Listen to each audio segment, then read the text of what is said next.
더불어민주당의 이낙연 대선 경선 후보 정권 재창출에 모든 것을 쏟아붓겠다며 의원직 사퇴를 선언했죠. 오늘 오후 본회의에서 이낙연 의원의 의원직 사직의 건이 처리될 것으로 예상됩니다. 지금 이낙연 후보가 국회 본회의장에서 신상 발언을 하고 있다고 합니다. 현장으로 잠시 가보도록 하겠습니다.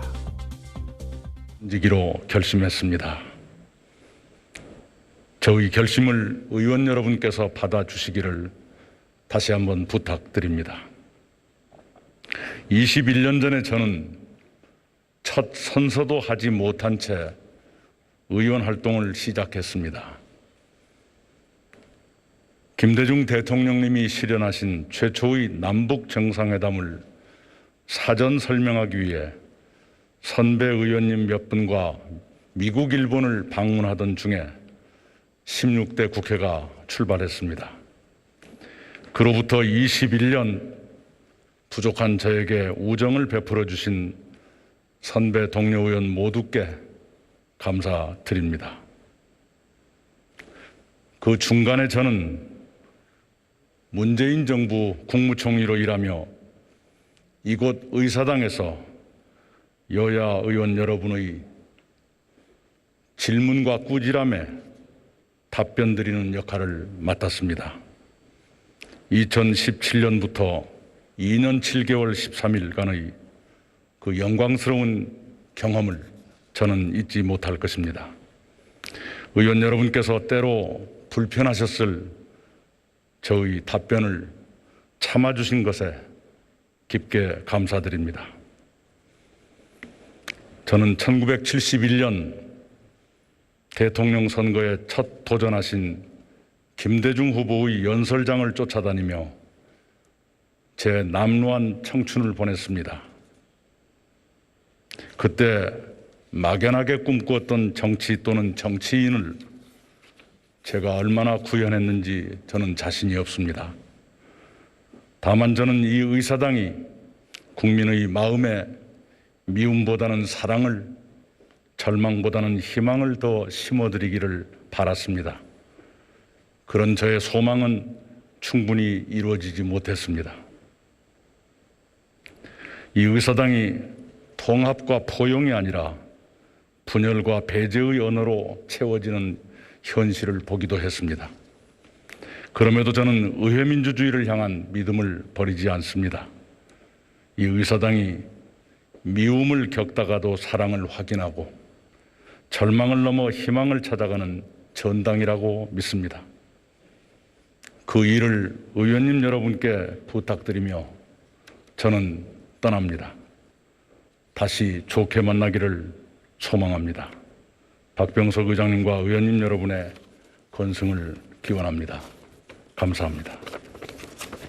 민주당 이낙연 후보, 이낙연 국회의원이기도 합니다. 정권 재창출에 모든 것을 쏟아붓겠다며 의원직 사퇴라고 하는 승부수를 던졌습니다. 민주당 지도부는 만류했지만 이낙연 의원의 뜻이 워낙 완강해서 오늘 오후 본회의에서 이낙연 의원의 국회의원 사직의 안건이 지금 표결 절차가 진행되고 있습니다. 국회 본회의장으로 잠시 가보도록 하겠습니다. 가 151표, 부 42표, 기권 16표로서 가결되었음을 선포합니다. 네, 민주당 이낙연 의원 대선 경선 후보의 국회의원 경제에 관한 직 질문을 사직의 선정합니다. 안건이 찬성 151표, 반대 41표, 기권 16표로 조금 전에 국회 본회의를 통과했습니다. 이준석 대표가 지금 원외잖아요. 네. 그렇죠? 네. 그러니까 이준석 대표가 이번 대선 때 할 일이 많다라고 많이 생각하고 있는데 혹시 국민의힘에서 이준석 대표를 종로에 내보내서 대선과 종로 선거를 동시에 뜨거운 어떤 화제거리로 만들려고 하는 그런 전략 쓰지 않을까요? 분위기가 있어요. 예. 이준석 대표가 상당히 좀 뉘앙스의 강도가 좀 바뀌어가고 있습니다. 예.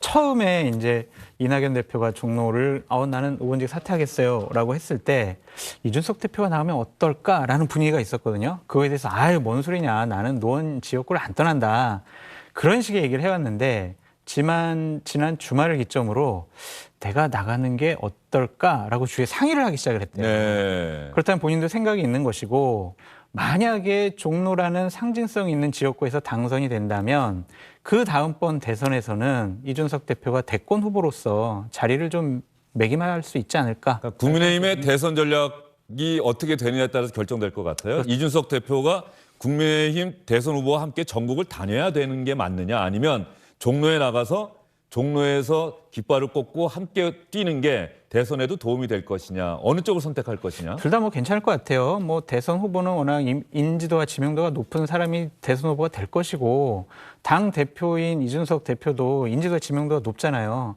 그 두 분이 뭐 같이 다니는 것보다는 다른 곳에서 득표를 하는 게 훨씬 더 효과적인 것 같다라는 생각이 들고요. 어쨌든 종로에서 이긴다라는 상징성이 크기 때문에 그분은 좀 분리해서 생각할 필요도 있다라고 보여집니다. 민주당의 경우에는 이제 대선 후보가 다음 달이면 결정이 될 텐데 말이죠. 민주당 원래 종로를 또 원했던 정치인이 있잖아요. 임종석 전 비서실장. 예. 어떻습니까? 임종석 전 비서실장이 다시 또 종로에 출사표를 던지게 될까요? 어떨까요? 저는 근데 뭐 지금 아까 말씀처럼 예. 이제 세대 교체 말씀하셨잖아요. 우리 민주당에도 보면 이제 386 정치인들이 어느 정도 이제 퇴직 기운이 있는 게 아닌가를 586이 보는데. 이제 벌써 예, 그렇죠. 아니 지금 뭐 벌써 지금 60대 거의 68을 예. 돼가고 있으니까요. 정치 근데 한 20년 이상 했습니다.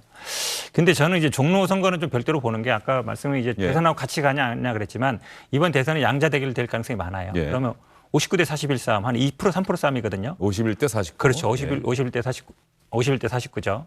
그러면 사실은 이 국회의원 선거에서 다른 결과가 나올 수도 있어요. 인물에 영향을 미치기 때문에 예. 2, 3% 사이에서는 사실은 또 이준석 대표가 나왔을 때 우리 당에서 대항할 만한 사람이 누가 있는가 당장 고민이 되죠. 예. 왜냐하면 세대교체 젊은 이미지 그다음에 약간 2030 제지받는 사람이 누가 있는가. 그래서 어찌 보면 이게 약간 말렸던 건데 과연 누가 나갈 수 있을지 조금 제가 보기에 좀 걱정이 되긴 됩니다. 예. 대항- 민주당은 이미 서울 종로 또 후보 찾는데도 또 상당히 그렇죠. 송영길 대표가 좀 신경을 많이 써야 되겠네요. 현근택 변호사님. 제가 그 정도뿐만 아니고요. 이준석 대표는 사실 정치 10년 했고 예. 전국 이번에 뭐 당대표 선거 보면 알잖아요. 한 2명이 다녔는데도 압도적으로 이겼잖아요. 그만큼 인지도라든지 특히 뭐 젊은 남성들의 지지가 있는 거거든요. 그게 결국은 또 투표장으로 이어졌기 때문에 검증됐잖아요. 그래서 제가 보기에 솔직히 말씀드리면 민주당에서 이준석 대표 대항할 만한 사람 현재까지 제가 보기에는 찾기 쉽지 않다라고. 예.